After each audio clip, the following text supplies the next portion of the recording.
இப்போ நம்மளோட மாம்பழ கருவேப்பிலை குழம்புக்கு கருவேப்பிலை என்னென்னா இது ஃபுல்லாக இருந்தது, இந்த ஜார் ஃபுல்லாக இருந்தது. இதை நான் வந்து எண்ணெய் விட்டு நல்லா வறுத்துட்டேன். இவ்வளவா குறைஞ்சி போச்சு. இது அரைக்கும் போது இன்னும் குறைஞ்சிரும். ஏன்னா எண்ணெயை விட்டு வறுத்துக்கோங்கோ, இல்லை எண்ணெய் வேண்டாங்கிறவா ட்ரை ரோஸ்ட் பண்ணி வறுத்துக்கோங்கோ. பச்சையாக அரைச்சி வைக்கணும்னு நினைக்காதீங்க, இந்த பச்சை வாசனை லேஸில் போகாது. இப்போ இதை நான் நைஸ் பேஸ்ட்டாக அரைச்சின்னு வந்துடுறேன். இப்போ நம்ம கருவேப்பிலை மாம்பழ குழம்புக்காக இதில் நல்லெண்ணெய் விட்டுருக்கோம். நல்லெண்ணெயிலையும் வைங்கோ, அதான் ரொம்ப எண்ணெய் இருக்கும். மற்ற குழம்பு எந்த குழம்பு வச்சாலும் நல்லெண்ணெயில் வைங்கோ. கடுகு வெடிக்கட்டும். மிளகு குழம்போ, கருவேப்பிலை குழம்போ, கொத்தமல்லி குழம்போ, இல்லை இந்தமாரி ஒத்த குழம்பு வைக்கிறீங்களோ, காரக்குழம்பு வைக்கிறீங்களோ, எது வச்சாலும் நல்லெண்ணெயில் வைங்கோ, ரொம்ப எண்ணெய் இருக்கும். இப்போ கிள்ளின மிளகாய் வச்சு ஒரு மிளகாயை நல்லா கிள்ளி நான் இதில் போட்டு விட்டேன். ஒரு டீஸ்பூன் அளவுக்கு பருப்பு,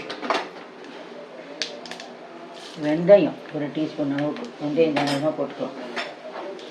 நல்லா மணமாக வாசனையாக இருக்கும். நல்லா இது வறுபடணும், சிம்மில் வச்சே வறுக்கணும். எப்போ வறுத்தாலும் சிம்மில் வச்சு வருங்க. அதுதான் உள் வரைக்கும் போய் நல்லா வறுபட்டு வரும்.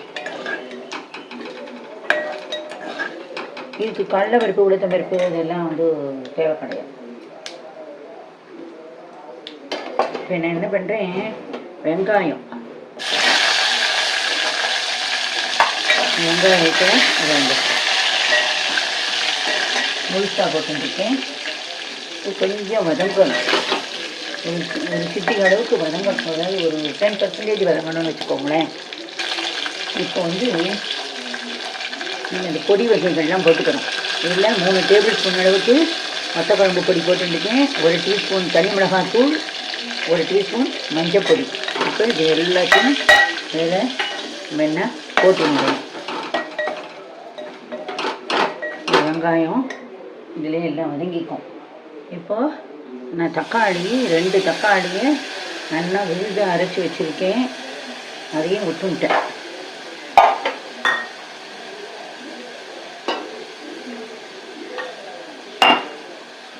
இப்போ நான் உங்கள்கிட்ட கருவேப்பிலை, இதான் நம்மளுடைய கீரைவே தான். இந்த குழம்புக்கு ருசியை கொடுக்கும், டேஸ்ட்டு கொடுக்கும். நல்லா அதில் கால்சியம் அயன்லாம் இருக்குது. எல்லோரும் பொறுக்கி போட்டுருவா, பெரியவாள்லேயும் சின்னவா வரைக்கும்.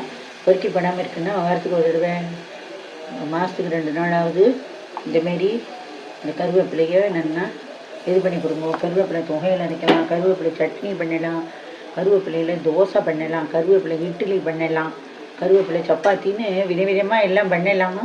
சாப்பிட்றதுக்கு தான் மனுஷன் வேணும்.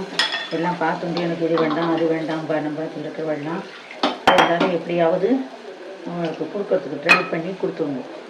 இதெல்லாம் நல்லா ஹெல்த்தி ஃபுட்டு, நல்லா டேஸ்டியான ஃபுட்டு.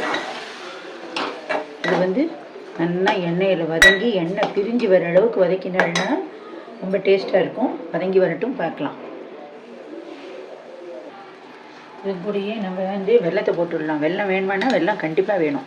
வெல்லம் போட்டால் தான் ஒத்த குழம்புலாம் ரொம்ப எண்ணெய் இருக்கும். நல்லா சுண்டி எண்ணெய் பிரிஞ்சு வரட்டும், பார்க்கலாம்.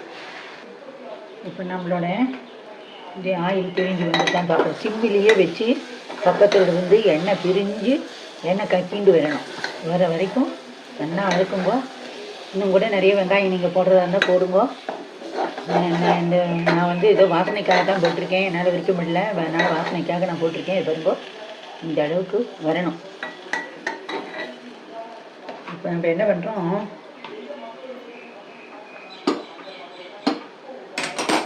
இந்த மாதிரி மாம்பழம் கட் பண்ணி வச்சுருக்கோம். இதை எப்படி இதில் போடணும்.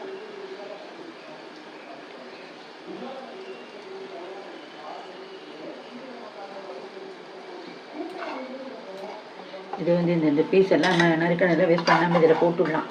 எல்லாம் கொதிக்கும் போது கரைஞ்சி எல்லாம் ஒன்றா தான் இருக்கும், நல்லா தான் இருக்கும்.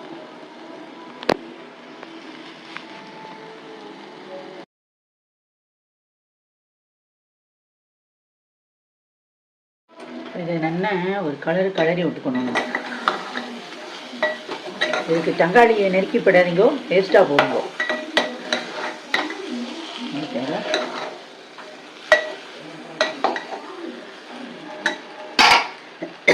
இப்போ புளிக்கரைசல், இந்த மிக்ஸி ஜார் அலம்பின தக்காளி அரைச்சி விழுது அரைச்ச அலம்பின தண்ணி கருவேப்பிலை அலம்பின தண்ணி அரைச்சோம் இல்லையா அது இதெல்லாம் ஒன்றா சேர்த்து வச்சுருக்கேன். இப்போ நான் அதை விடுறேன். புளியை நல்லா குழம்பு வைக்கிறதுக்கு முன்னாடியோ சாம்பார் வைக்கிறதுக்கு முன்னாடி எப்போவா இருந்தாலும் சரி நல்லா வெந்நீரை கொட்டி ஊற வச்சுக்கோங்க. சத்தெல்லாம் நல்லா ஒட்டாக வந்துடும். அப்புறம் இது நல்லா வெந்து கொதிக்கணும். கொதித்து நல்லா பச்சை வாசனை போகிற அளவுக்கு கொதிக்கணும். அந்த புளியெல்லாம் கொதித்து வரட்டும், பார்க்கலாம். இந்த கருவேப்பிலை சாப்பிட மாட்டேன் அப்படிங்கிற வாழ்க்கெலாம் இந்தமாரி பண்ணி கொடுத்துடுனா உடம்புல எல்லா சத்தும் சேரும். இப்போ நம்ம இதுக்கு பெருங்காயம் ஜலம் விட போகிறோம். பெருங்காயம் வறுக்கும்போது கூட பெருங்காயம் கட்டியாக இருந்தாலும் பவுடராக இருந்தாலும் போட்டுக்கலாம். நான் முக்கால்வாசி பெருங்காயம் ஜலம் விட்டுறது தான் வழக்கம். ஏன்னா எனக்கு அதுதான் நல்லா ஒத்து வருது. கறிக்கெல்லாம் போடுறதா இருந்தால் பெருங்காய பவுடர் போட்டுக்கலாம். பெருங்காய கட்டியை பிரித்தோடனே இல்லை ஜலத்தை விட்டு நல்லா ஃப்ரிட்ஜில் வச்சுருங்க. அப்போ தான் பூஞ்சை காணாம பிடிக்காமல் கெட்டு போகாமல் இருக்கும்.